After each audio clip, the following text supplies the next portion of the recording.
Greetings, YouTubers. It's Zelda Mariners. Happy Monday, and welcome back to The Witness. We are here by where we started the record player. I actually found something here before we get started. We're going to listen to this. I cannot understand why we idle discussing religion.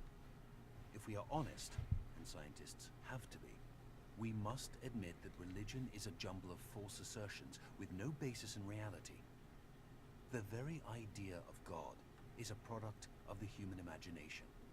It is quite understandable why primitive people, who were so much more exposed to the overpowering forces of nature than we are today, should have personified these forces in fear and trembling.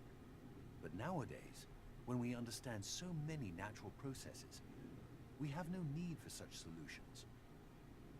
I can't for the life of me see how the postulate of an almighty God helps us in any way. What I do see is that this assumption leads to such unproductive questions as to why God allows so much misery and injustice, the exploitation of the poor by the rich, and all the other horrors he might have prevented. If religion is still being taught, it is by no means because its ideas still convince us, but simply because some of us want to keep the lower classes quiet. Quiet people are much easier to govern than clamorous and dissatisfied ones. They are also much easier to exploit. Religion is a kind of opium that allows a nation to lull itself into wishful dreams and so forget the injustices that are being perpetrated against the people. Paul Dirac, 1927, as related by Werner Heisenberg. So, you see what I'm saying here? Yep, this one doesn't fit either. How would you characterize the way in which it doesn't fit? Well, it's about arguing, and it's about being greatly disturbed by issues that are relatively small. It's not aiming high, and it's not about ultimate truth, not really. It's mostly about what some stupid people are doing that is wrong compared to what I am doing that is right. But Paul Dirac was definitely a truth seeker, in the domain of physics at least. Yeah, but I don't feel that attitude in this piece at all.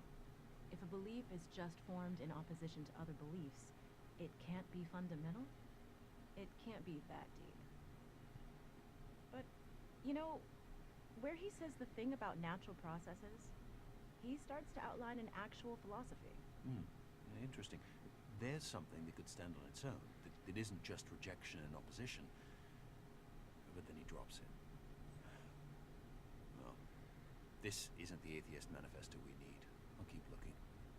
Okay. You know, at one point Dirac also wrote this. One could perhaps describe the situation by saying that God is a mathematician of a very high order, and he used very advanced mathematics in constructing the universe. I think he meant God in an Einstein kind of way. He said that? Same guy. Same guy. Later in life, though.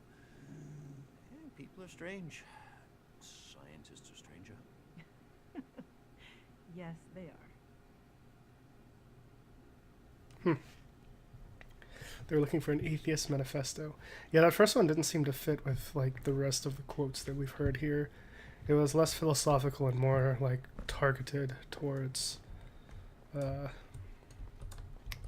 like God, I guess. Alright. I was told that there's more past this catwalk. Especially since I still haven't figured out a way to make this puzzle work. But there's more this way, so we're going to continue onward with this journey. I don't remember where we went last time. We went down. Oh. I do not remember this at all. Let's go this way. So I was originally going to just look for the remaining... Did we open this? I feel like we opened this. No, we definitely did not open this. Okie dokie. I'm gonna screenshot that. What was I saying beforehand? Wait, can I solve this? No, I can't. That doesn't make any sense. Alright. I was going to go find the other Hold on, this is a way to open this. Oh, I remember this. Yeah. Where is this? Oh, this is the room. Oh yeah, okay. That's us. I was gonna go find the other 3 of these. That's a nice little segue right there. I was gonna find the other. I think we're just missing the one, and I think it's on the shipwreck based on what Brendan was saying. So that was where I was going to go, but I was also told that there's more down here past the catwalk, which we just crossed. So we're gonna continue on this little journey. Are these all just the passages we can open? Yes. Because this... Oh yeah, by the way, I figured out how to do this thing. Right.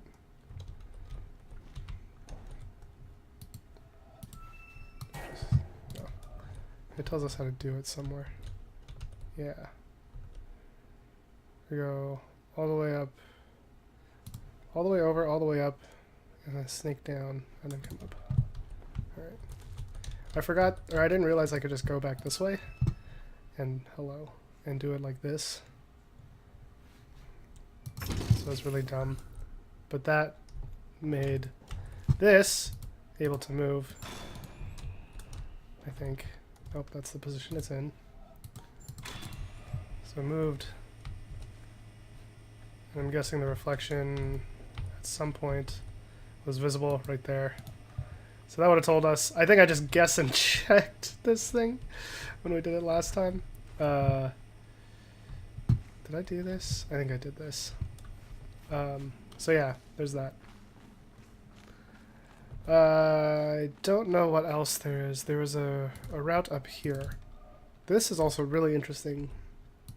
It was like a vault case, but it has this kind of thing to it. So it's weird. Ooh. 1, 2, 3. Oh, I know. I wonder if it's like this. 1, 2, 3. And then... Nope. 1, 2, 1. Ha! Solved it. Okay.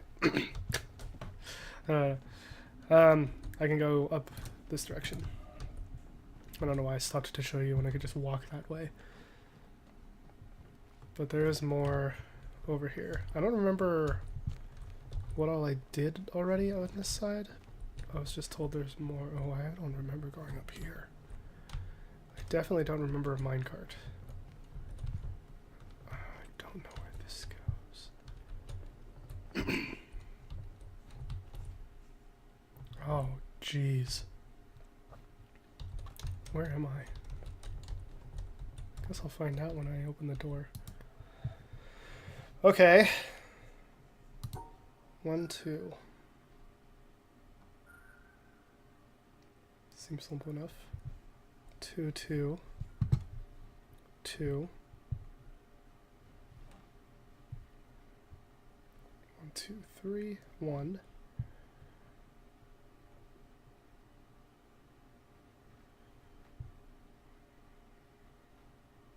1.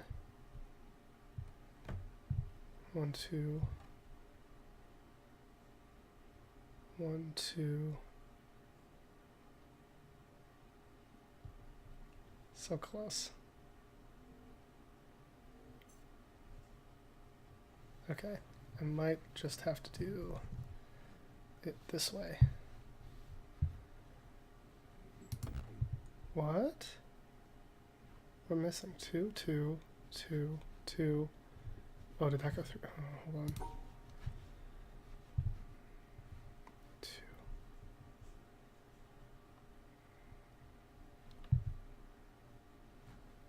3, 1. There we go. I don't know what happened the first time. Oh, and by the village. Oh, that's where that was. Okay. Is that everything then? I was told there was more. I don't know. This is the only thing past the catwalk, though. Yeah. I wonder if I'm missing if there's a recording down here. I'll check real quick.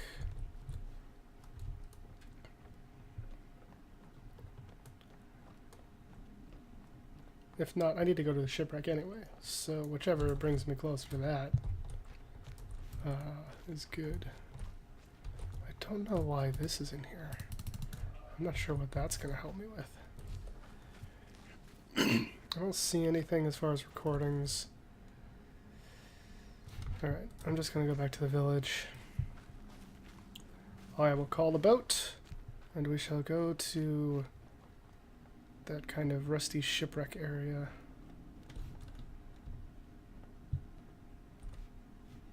I thought I saw something. It was just the light, I think.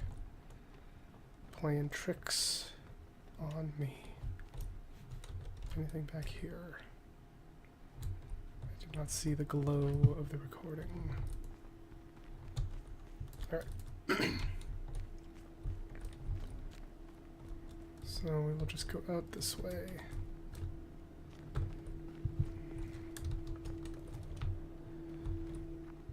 We're at the village. Alright, let's call the boat. Oh, the boat's already here. Huh! It does not need to be called. Alrighty. It's been a while since we used this. Let's hop on in. Alright, we are here. Let's go to the shipwreck. Guess the fastest way is this way. I don't know how we're gonna do it. We'll full speed ahead here.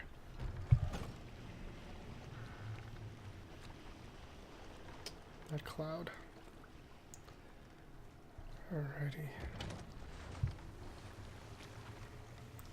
Off we go.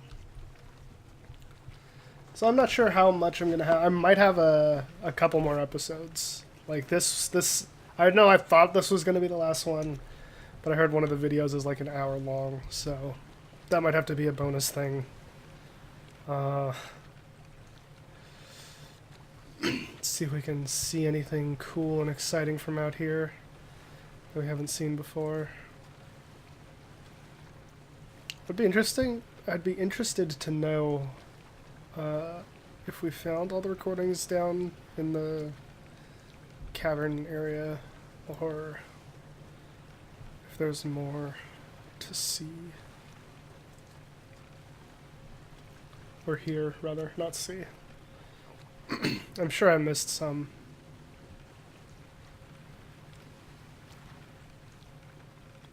This is just really cool. This game has been super fun to play.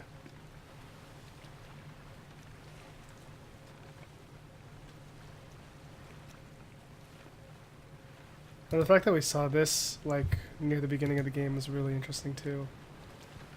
Just didn't know what it was. Ooh, hold on. I saw a recording. I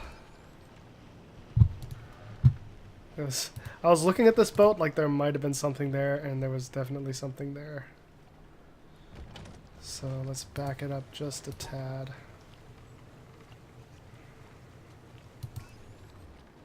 Ooh, that stops right away. That should be good. Nope, just kidding. Go a little bit further. And that's good. There's a recording right here. Suppose a boat is crossing a river and another empty boat. I would is about recognize to this collide. voice now. Even an irritable man would not lose his temper.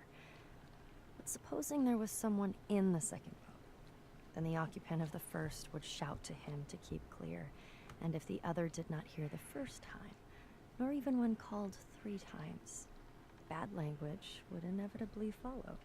Probably. In the first case, there was no anger. In the second, there was. Because in the first case, the boat was empty, and in the second, it was occupied. And so it is with man. If he could only roam empty through life, who would be able to injure him? Who? Shuangsu. 4th century BC. That's a very interesting point. I don't know if everyone would get angry eventually at the second boat, but most people, I think, would get a little frustrated, saying, hey, you're in the way. Move on. Alright, I'm guessing there's a way to enter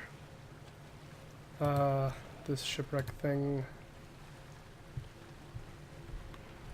somehow from the boat that I'm currently in, except I don't know how it opens. Where it opens. Oh. Well, that screams nature puzzle.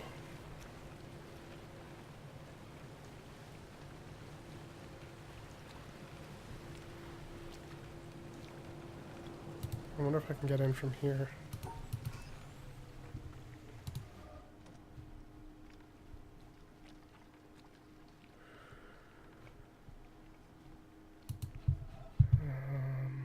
Let's go slowly. Maybe not this slowly.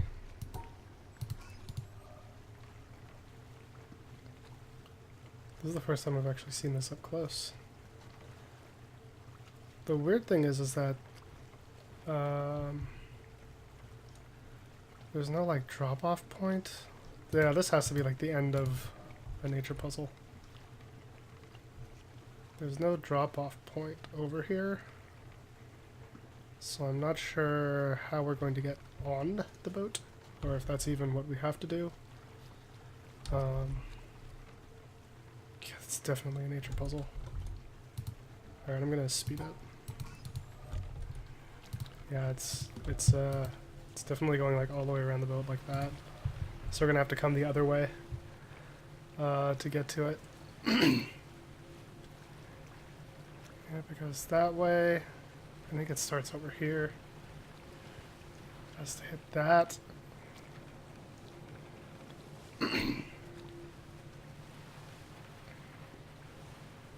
Goes through that.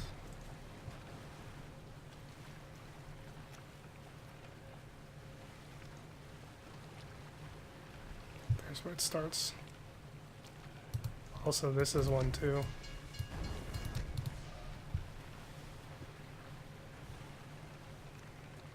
Oh, maybe that's where that goes. Maybe that's where I have to, how I get on. But yeah, this is definitely where it starts.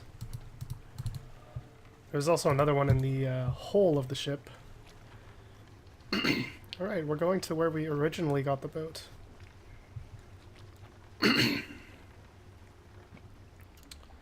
Back to where we started.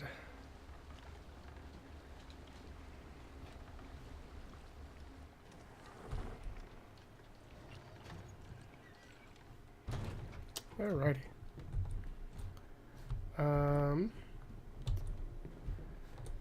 We need to go up this way.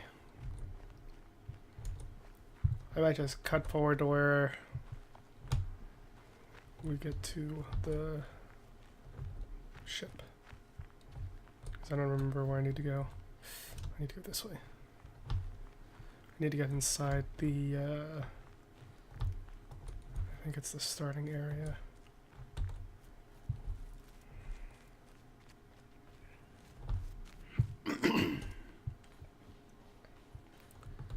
Sure looks like it. Oh no, this is a different one. This is the maze. Oh. Do we have that?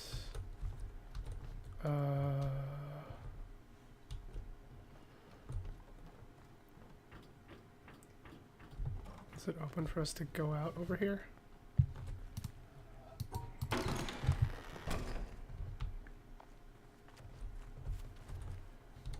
Well, that's definitely the castle. I don't know how I didn't open this door before. It's weird. Definitely thought I would have. Okay.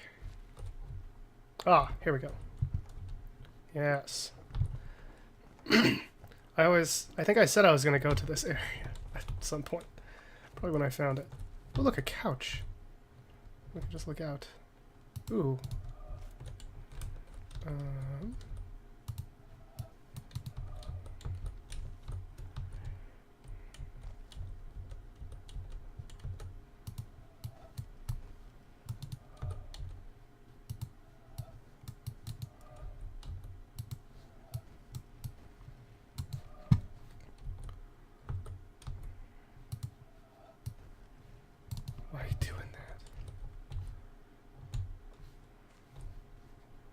wonder where I have to be, because I feel like this goes to here.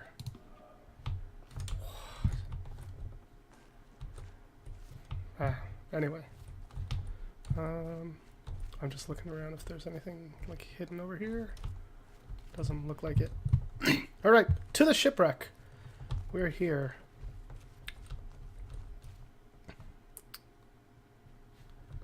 Okay. Here we are. Got ourselves some rope. Oh, can I go in there? I don't think I can. Too big. Too big to go over there. I can go this way. Oh. Well, that definitely looks like a nature puzzle. I don't know how we would see that. Or what angle we'd be able to see that. Probably from the boat. Everything seems to be happening at the boat. Alright, I'm guessing we just have to get to the end.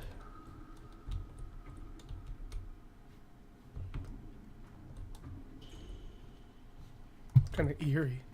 Everything's echoing. Oh, well, these stairs are out. Huh. Alrighty. Well, I like the helm. Why are you making that noise, music? Okay, well that doesn't lead anywhere. Whoa, that's actually a dead end. Oh, hey. I almost ran past this. A shipowner was about to send to sea an emigrant ship. He knew that she was old and not well built at the first, that she had seen many seas and climes, and often had needed repairs. Yes. Doubts had been suggested to him that possibly she was not seaworthy. These doubts preyed upon his mind and made him unhappy.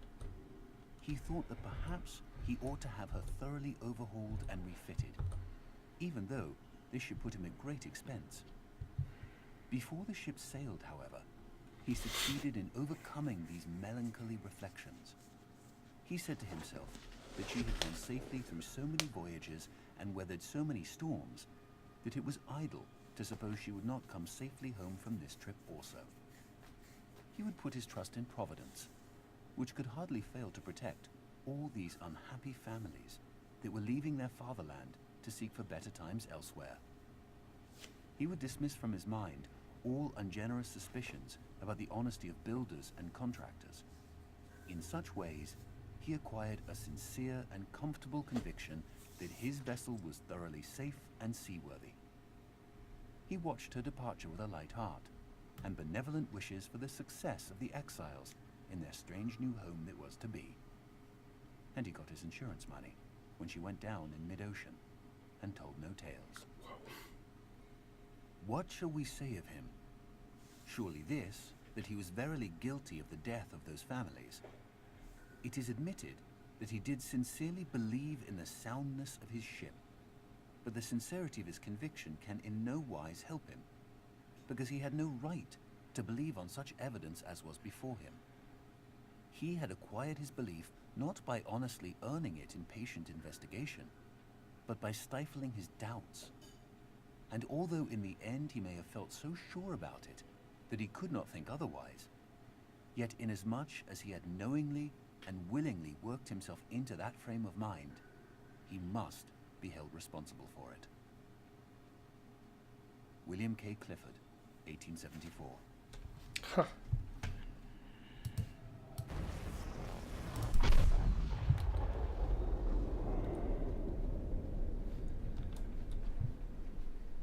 I'm not sure where that went. That is interesting. Can I go? Ah, I can go this way. What is here? Oh, I was here before. This detour took me like nowhere. Okay. How does one get to the other side? By going down. Ah. Oh. I spy a puzzle. Okay.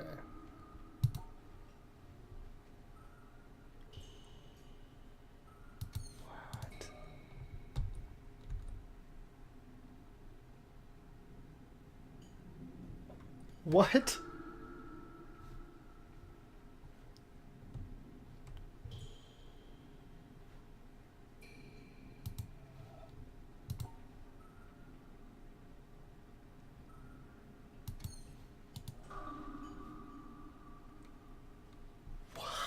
Why are there 3 colors?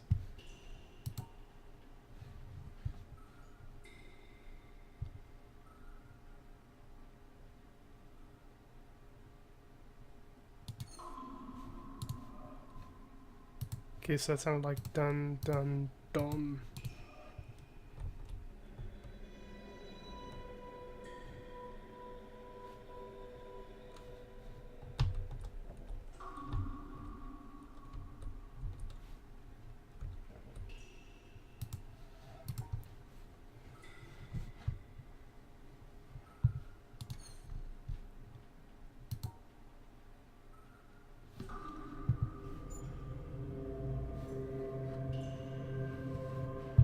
What?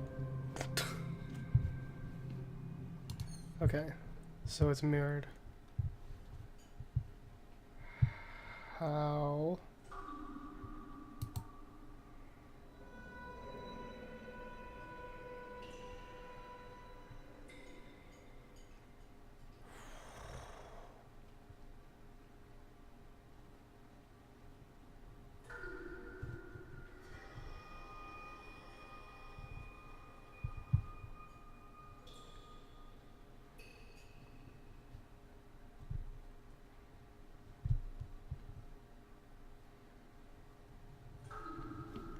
Oh, that is weird. Alright, so I have to listen for other things?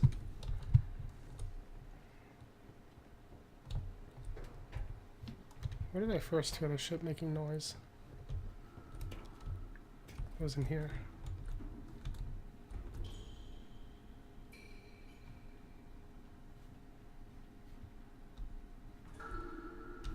Okay, it's just making that same sound. Which sounds like 2 of the same note and then 1 deeper one.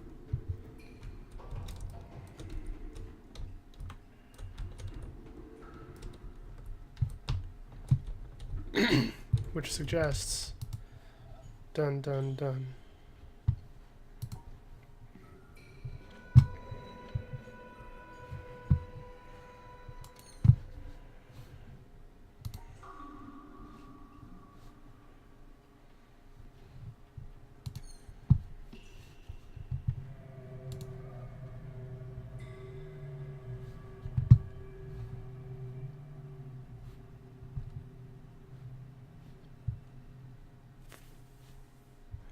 So, this is the water droplets. These 2 have to be something else.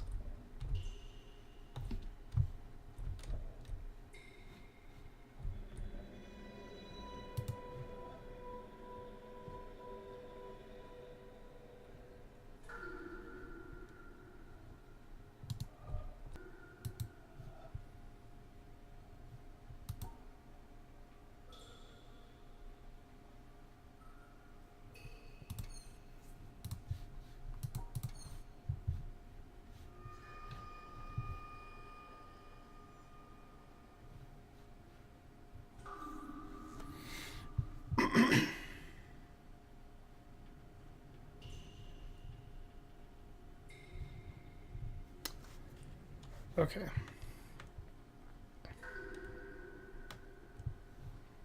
I think I need to go.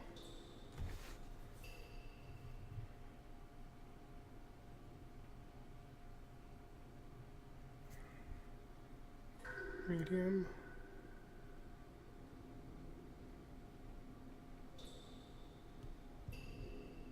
Big.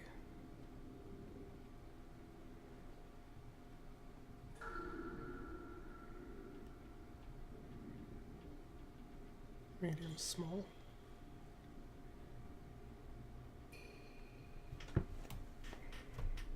That means this one I need to finish. There, so I have to pick that thing up. Where am I at? There.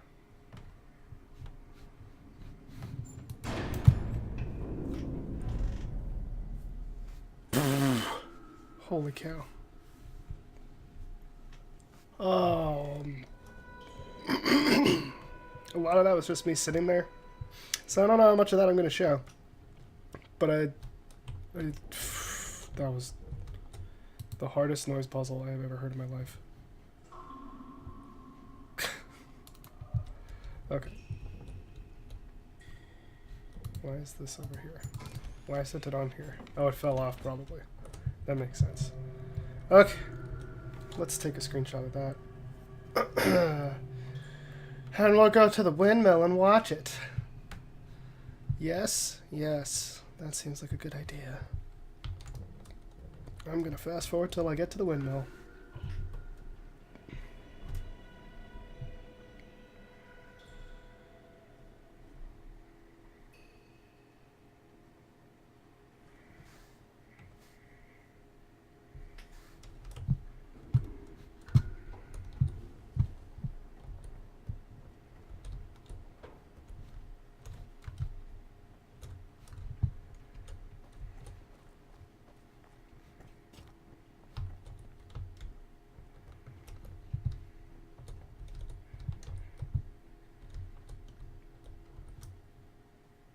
Does that just go here?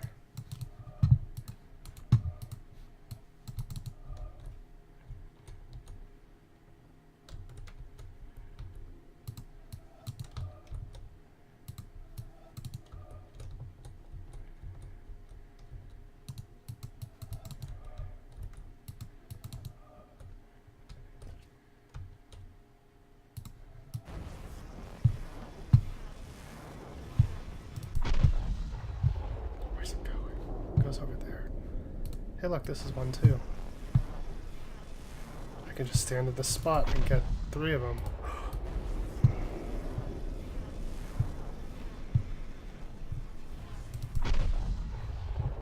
Anything else I can get from here? No?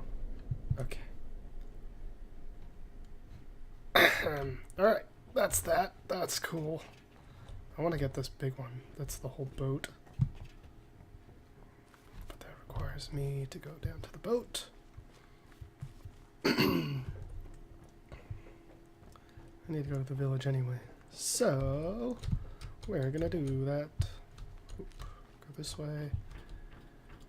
I can just take this down. Yeah. Take this to the boat. Oh, it's so much faster. To the boat, to the boat, to the boat, boat, boat, to the boat, to the boat, to the boat, boat, boat. Going to the boat, to the boat.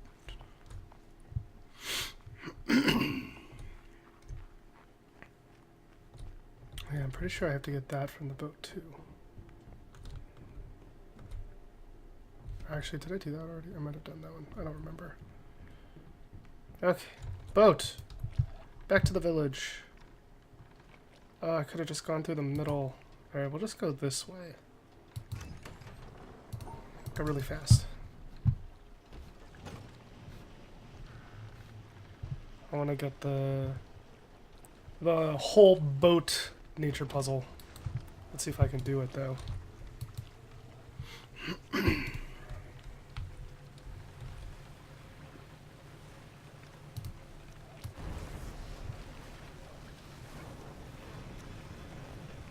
Okay. Shoot.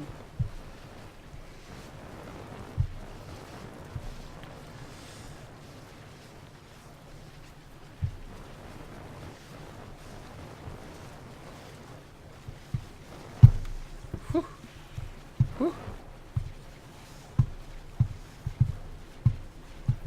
Wait. No. No, please.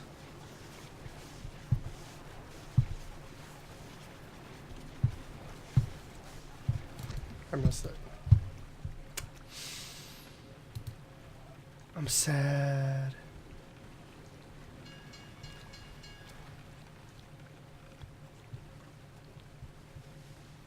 Oh, I had to go up and over. Oh, that's so sad. I'll do it next time, I guess. Just gotta get all the way to here. Now I know how to do it. Right? Right.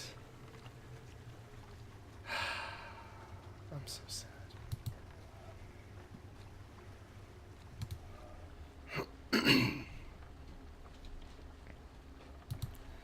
You know what? Let's go all the way to the village. That's where I have to go anyway. Just gonna cut when I get there. Okay, I'm about to show you guys this video that we got from the shipwreck. It's kind of long, so I'm going to stick that at the end of my outro. If you don't want to watch it, that's fine. This will not be the last episode of The Witness. We're going to do more stuff. Mainly watch videos.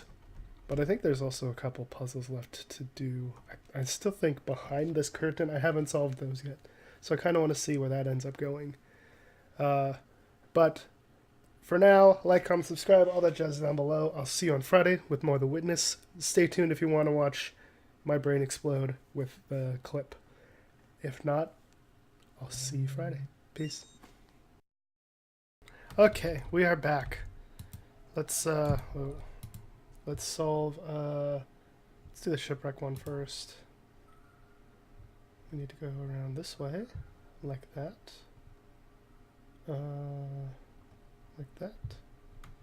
All the way around till we get to here.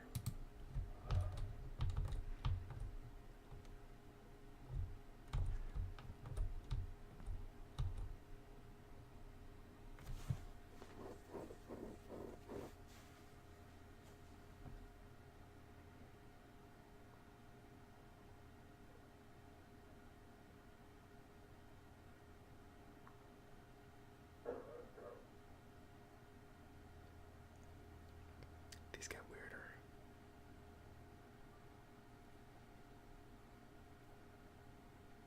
It's weird that someone coughed in the background. Know yourself as the open, empty, luminous presence of awareness.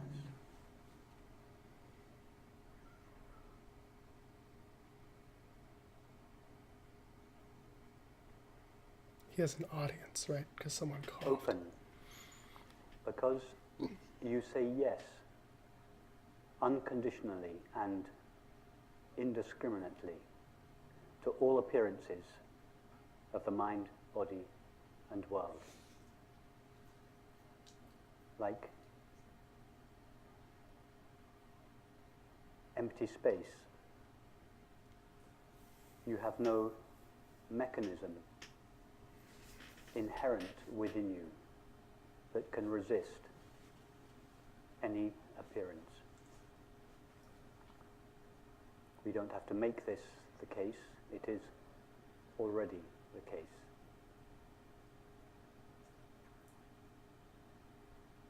Empty, because although you, I, this aware presence, is aware of thoughts, sensations, and perceptions, it is not made out of a thought, a sensation, or a perception. It is made out of pure knowing or awareness.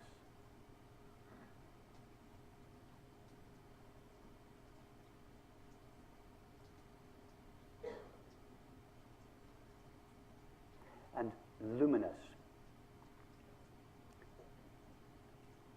because just like the sun, relatively speaking, that renders all objects seeable, so you, I, this open, empty presence, renders all experience knowable.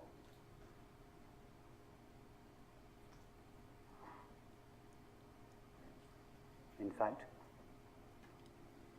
we don't really see objects, relatively speaking, illumined by the sun. We just see reflections or modulations of the sun's light,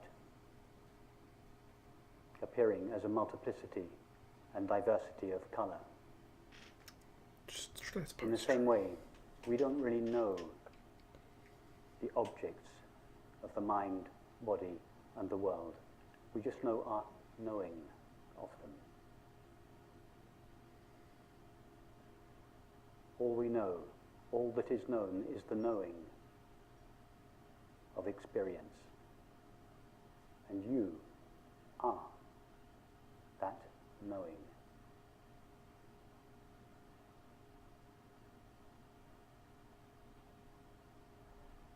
All that is ever known is a modulation of our own knowing presence, modulating itself in the form of thinking, sensing, and perceiving, and seeming to become a mind, a body, and a world. But we never actually know a mind, a body, and a world as they are normally conceived. We just know our knowing of them.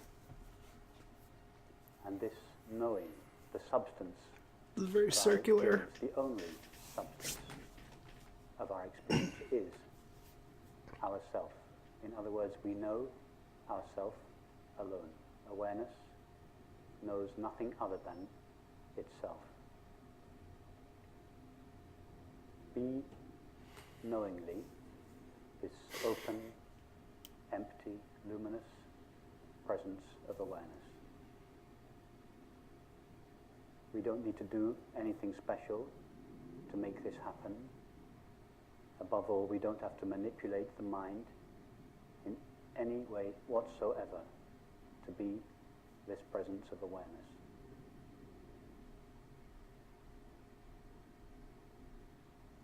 This presence of awareness, which is simply our self, what we refer to when we say I, is ever present.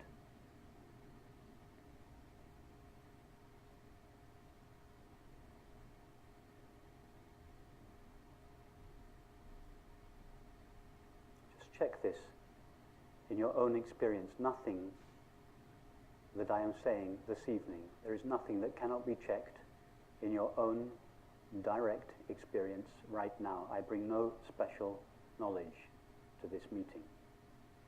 I don't have a store of knowledge which I am disseminating. I'm just within the limits of language trying to describe the current experience. Ask yourself, do I know anything other than now? You know then.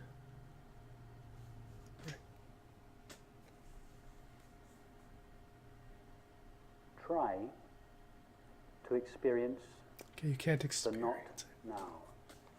Try first to experience the past. Well, you can recall memories. It's easy to experience a thought about the past. But what about the actual past to which this thought refers? Oh, okay, we can't do that. Try to experience that. Well, we can't. I can only experience the thought of it. The memory of Can you it. step into the past? Can you go 1 second into the past? Or 1 second into the future? Thought can go there. True. But what about you? No, I can't. I am only in the now that I am experiencing. Really try to go there to make sure that this is not just an interesting philosophical conversation, but that it is actually your experience. That the past and the future are never experienced.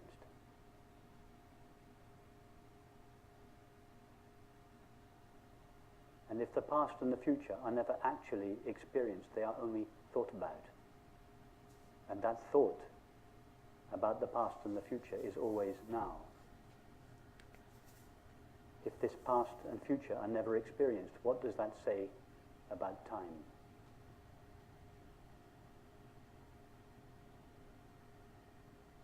Time is a movement between a non-existent past towards a non-existent future.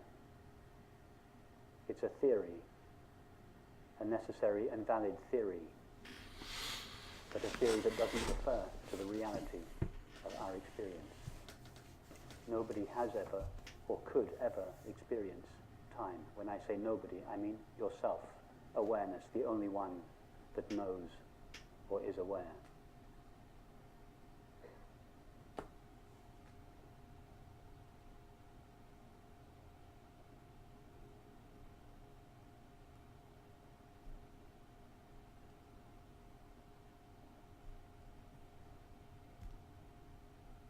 When I arrived off the plane from London in Washington, D.C.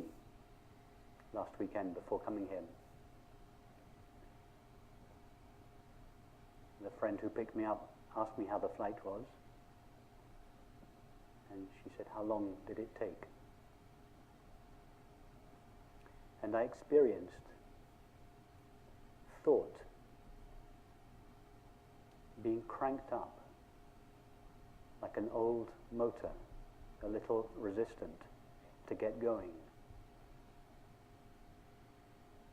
And for a moment, I could feel the cogs of thought almost moving, trying to work out how much time the flight had taken. Because in my experience, it had been now all the way.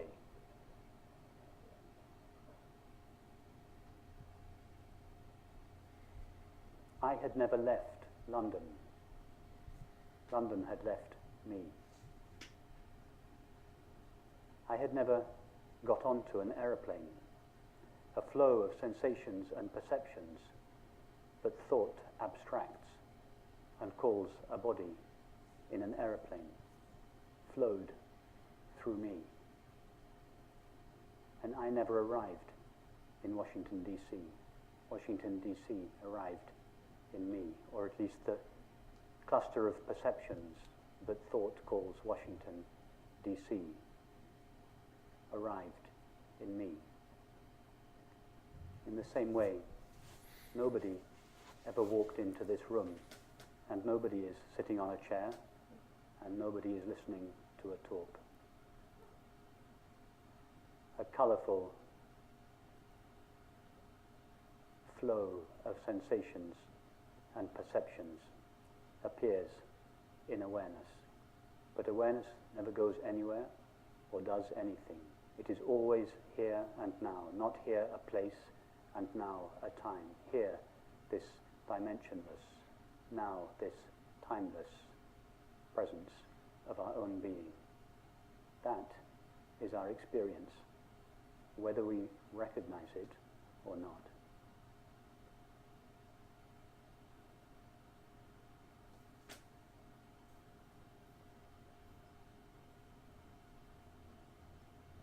Now the mind may feel a little rebellious when it hears this. It may say, yes, yes, yes, that's true, but there is an undeniable continuity to my experience. And this undeniable continuity would seem to be evidence of time.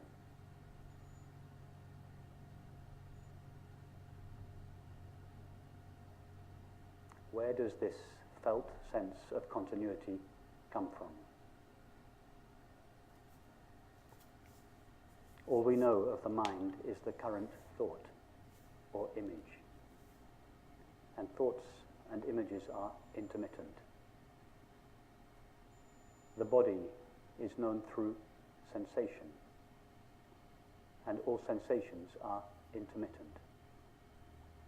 All we know of the world is perception, that is, sights, sounds, tastes, textures, and smells.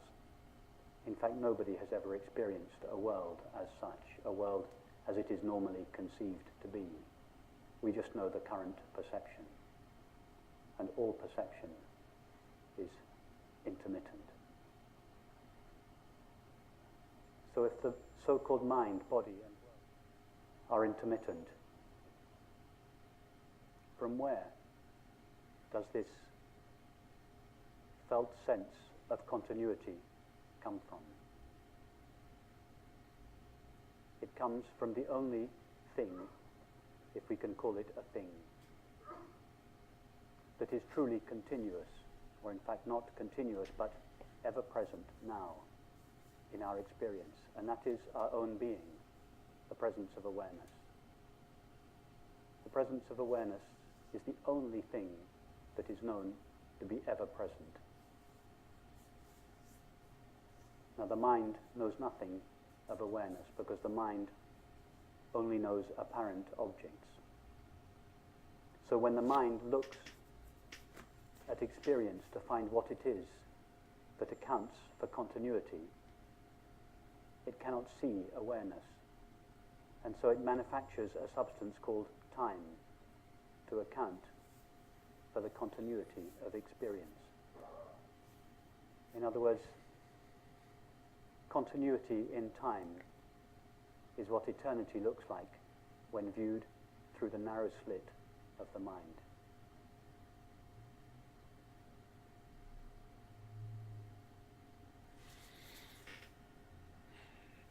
Permanence in space is what the infinite, unlimited nature of awareness looks like when viewed through the narrow slit of the mind.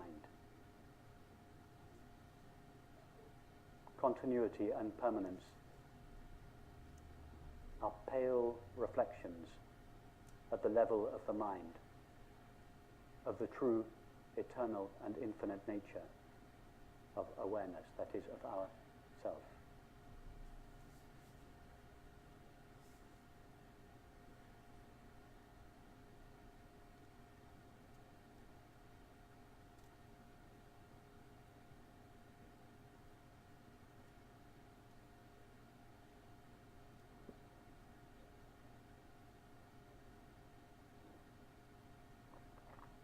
What else can we say about ourselves from our actual experience?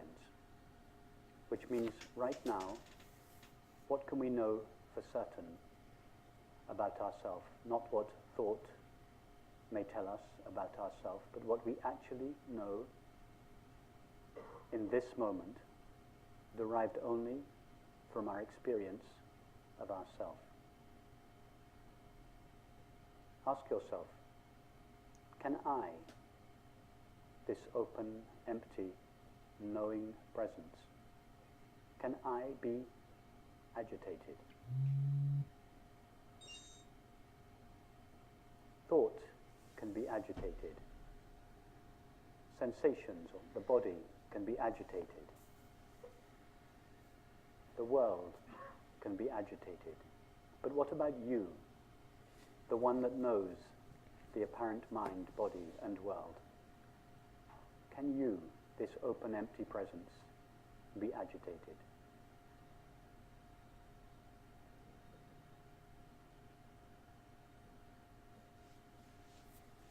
See, in your experience right now, that you are, and this of course is just an image, are like an open, empty space, such as the space of this room. Nothing that appears within this room can agitate it.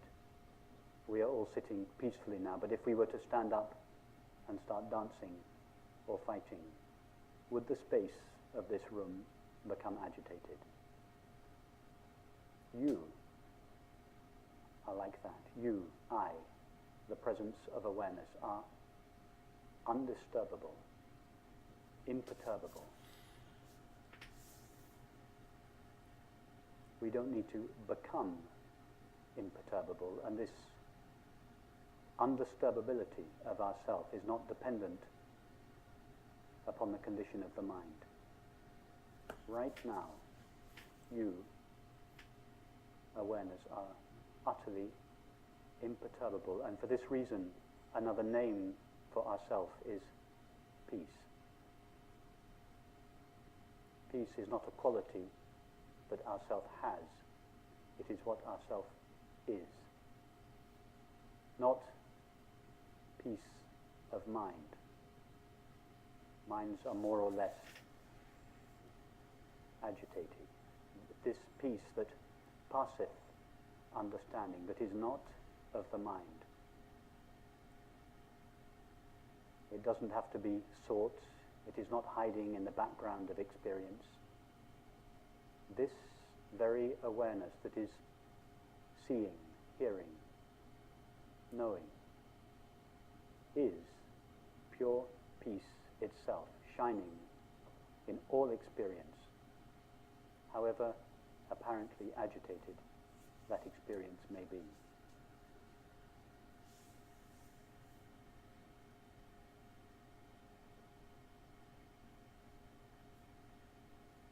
Ask yourself, can I,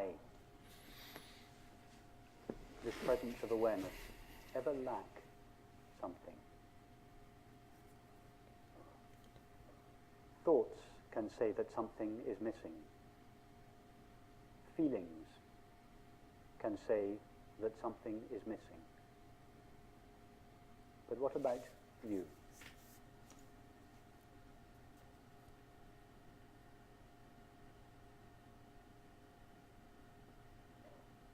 Without referring to thought or feeling, is there the slightest motive in you to avoid the now and replace it with the not now?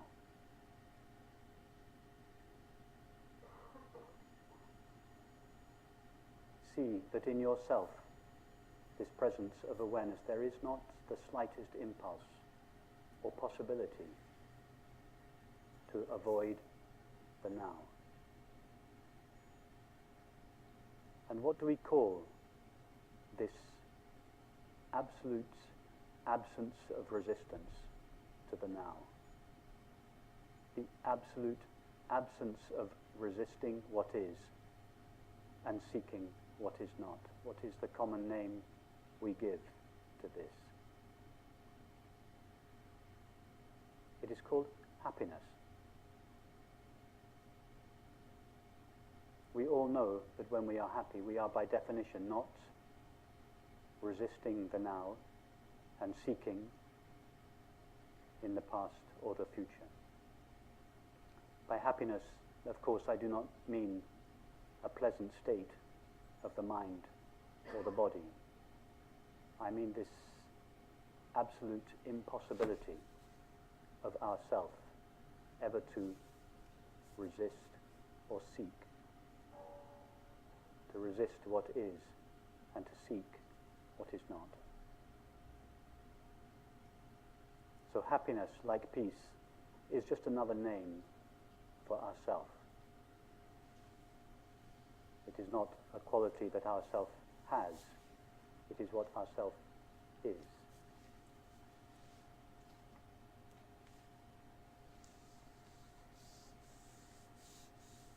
What else can we say for certain based on this current experience about ourselves?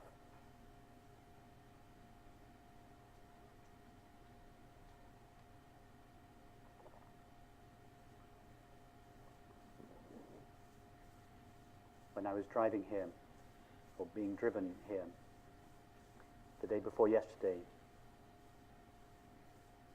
from the airport in San Francisco, I was looking in the wing mirror of the passenger seat, and I noticed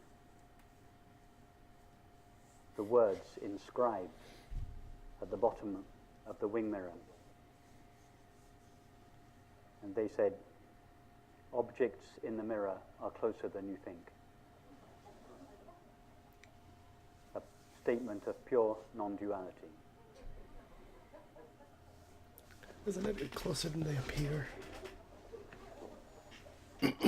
Objects that appear in the mirror of consciousness are closer than we think. How close to a mirror are the objects that appear in it?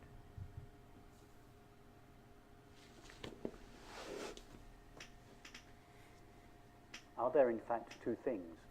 One, the objects that appear in the mirror, and two, the mirror?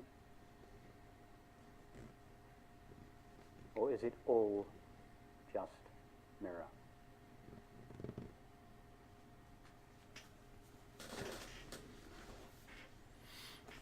All we know of the apparent mind is the experience of thinking. And thinking is just a modulation of yourself, a modulation of knowing or awareness. All we know of the apparent body is the experience of sensing. And sensing is a modulation of your self-awareness. All we know of the apparent world is the experience of seeing, hearing, touching, tasting, and smelling. These are all modulations of knowing, modulations of ourself. In other words, we never truly know a mind or a body or a world. These labels are just abstractions that thought superimposes on the intimacy of our experience. From the point of view of experience, which is the only real point of view, experience is much closer, much more intimate. So close as to not admit the possibility of two things. One, myself, awareness, and two, the object that I know. Even that is an abstraction. It may be a useful stepping stone, a halfway understanding to conceive of thoughts, sensations, and perceptions arising in awareness. But nothing arises in awareness. The only substance of all experience, the only substance of thinking, sensing, and perceiving is already awareness.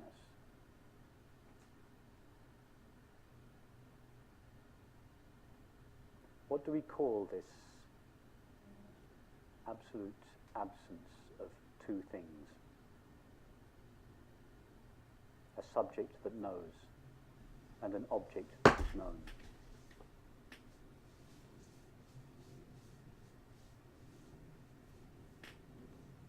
Take now the experience of hearing.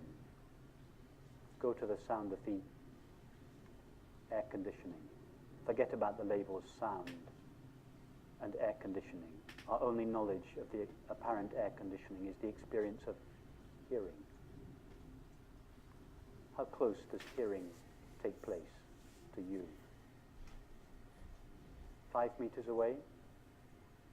10 meters away? Refer only to your experience, not to what thought tells you about sound. Where is hearing? Is it close? Intimate? And in the experience of hearing, can you find two parts? One part that hears, and another part that is heard? Or is it just one seamless, intimate substance called myself?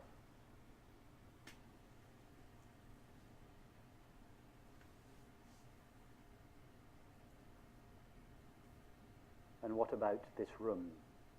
Thought says, I, the inside self in here, sees the room, the outside world, out there. But what does experience say? All we know of the apparent room is the experience of seeing. Remove seeing, and the room vanishes. In other words, we don't know a room. We just know the experience of seeing. Does seeing take place 5, 10, 15 meters away from yourself? Or is seeing equally intimate?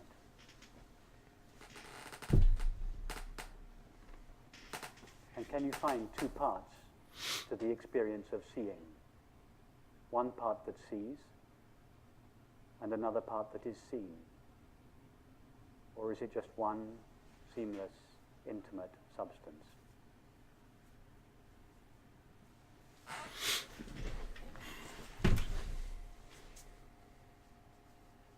And what is the name, the common name we give to the absolute intimacy of all experience? It is called love.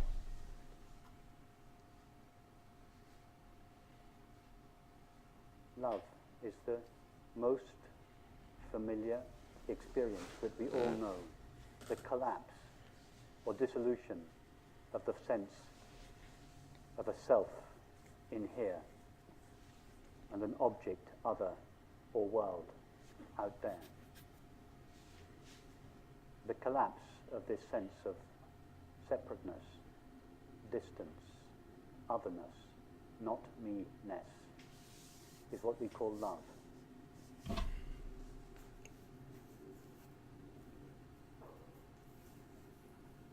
Love is just another name for non-duality. If we call it non-duality, there's just a few thousand of us in the world that are interested in it. But if we call it love, or peace, or happiness, then all 7 billion of us are interested in it.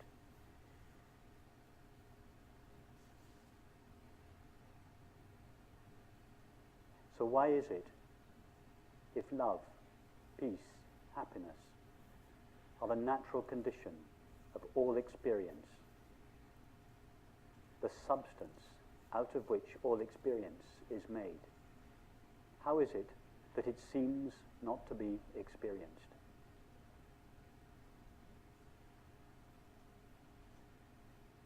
It is because of a single thought that rises in awareness, made only of awareness, which imagines that awareness shares the limits of the thoughts, feelings, and sensations that appear within it. It is like imagining that a mirror shares the limits of the objects that appear in it. With that thought alone, the ever-present, unlimited awareness, which is what we are, seems to acquire or take on the apparent limits of the body and the mind. Just as the screen seems to take on the limits of an image when a film begins. As a result of this imaginary collapse or contraction of our self, unlimited, eternal awareness into a body and a mind, these qualities of love, peace, and happiness are seemingly veiled. And it is for this reason that the self, the separate self that thought imagines us to be, is always, by definition, on a search in the imaginary outside world for the apparently lost love, peace, and happiness.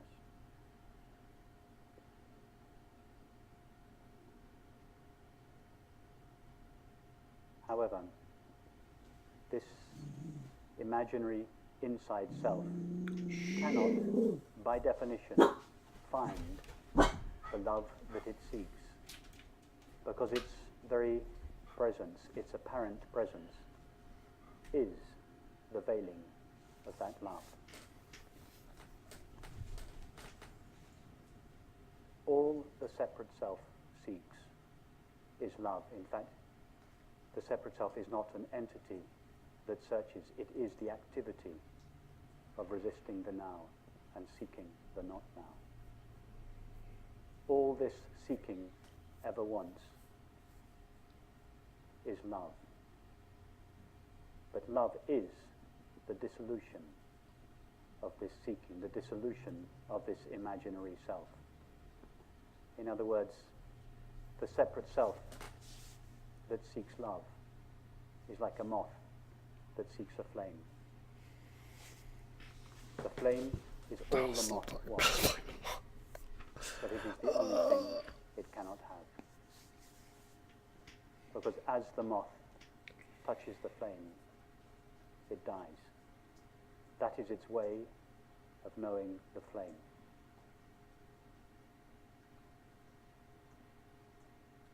It becomes the flame as it touches it.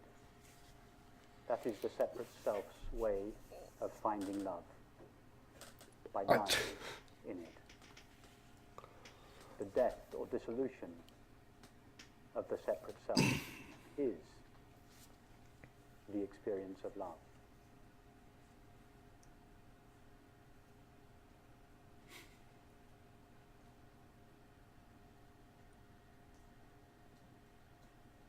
His whole monologue is...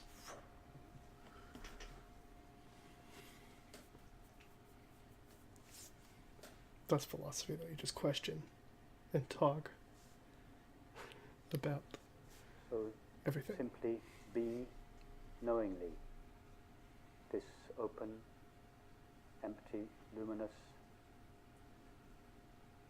presence of awareness whose nature, whose inherent nature is love, peace, and happiness.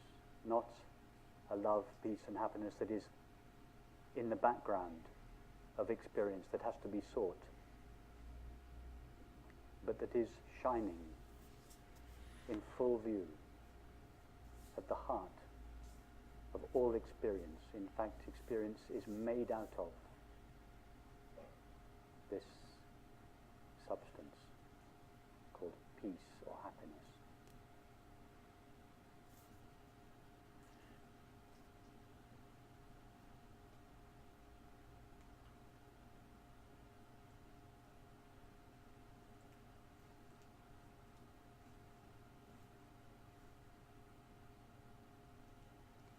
This awkward zoom.